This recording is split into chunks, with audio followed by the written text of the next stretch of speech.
Hi, good morning. Today we're going to discuss the newest addition to my off-grid life, which has been adding a diesel heater to my camper.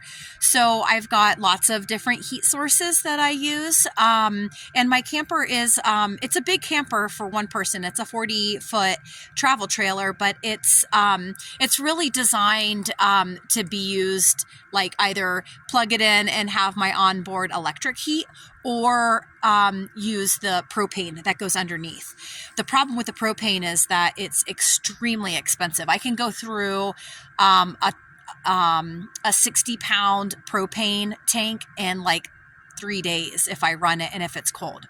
And it also uses my electric a little bit more, my batteries, because it runs that pump all the time. So what I did is I bought a diesel heater. The diesel heater is a great little heater. It is a little loud. You can hear it. I'll walk over towards it. But I've got this little diesel heater here. It's an 8 kilowatt diesel heater that I've installed in this exterior door panel of my camper. And I'm just going to walk through all of the components, what I didn't know, what I found out afterwards, what I wish I would have known beforehand, and my thoughts on it so far. Okay, so we're gonna work backwards. This top hole right here is where I was originally gonna mount it.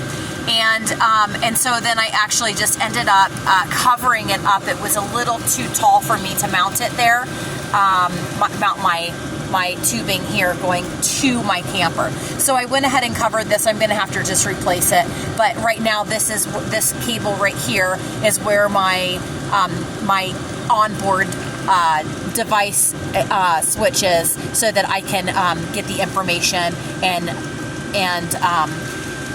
what's the word I'm looking for? Just look to modify my settings from inside my camper and control it.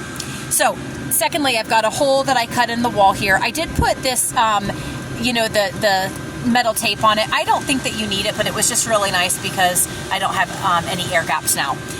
This is the exhaust going into my vehicle, so the heat is coming out of this. It is clamped onto this metal box here. The heater itself was from here to here, comes complete. You don't have to do anything with it. It's pretty self-explanatory, I think, in how to mount everything. You will see here that I've got this little plate. The plate is designed to be used between the heater and whatever your flooring is going to be. I think that you should just be able to directly mount this to the floor, but this gets pretty hot. And in some of the other videos that I've seen, they recommend having a little lift. So I've just added some 1-inch pieces of wood here on either side, and it allows me to not worry about this hot piece sitting directly on a potentially flammable surface or combustible surface.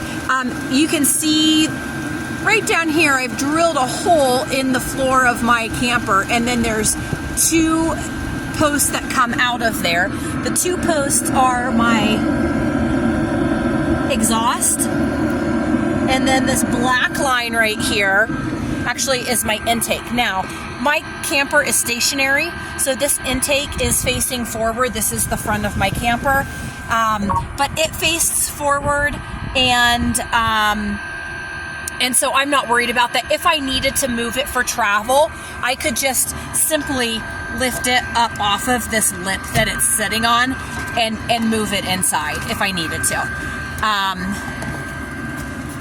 But I'm not real worried about that right now.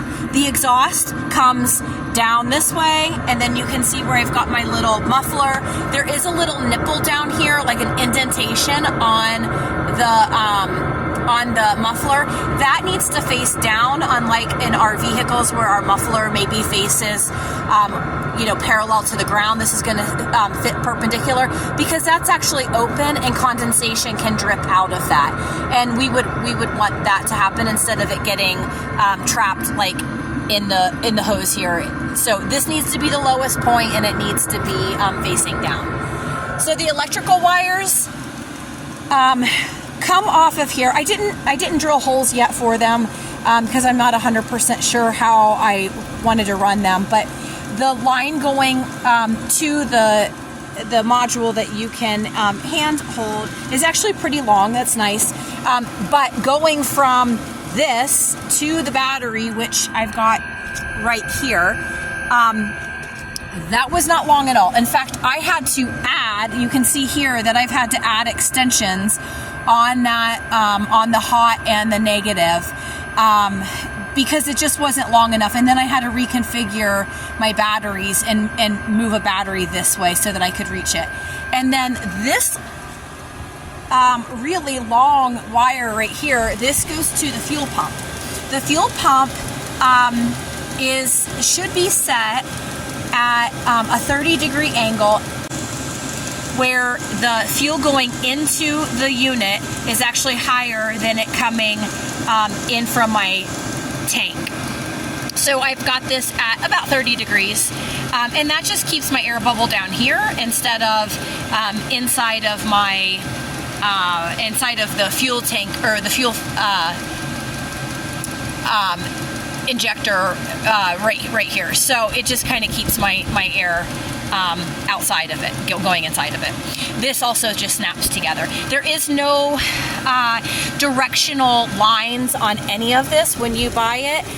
It's pretty frustrating, but you just have to look at the picture and watch the diagram. Now, I will tell you that the diagram, if we're following the fuel line back up, we're coming to our filter here, the diagram did say that this is the way to install it. Install it so that it comes into the blue part here first and then leaves out of the white or the clear area, because that's where your filter is. I can tell you that I work as a flight medic and I give blood all the time, and this is exactly how the filters in our blood tubing look.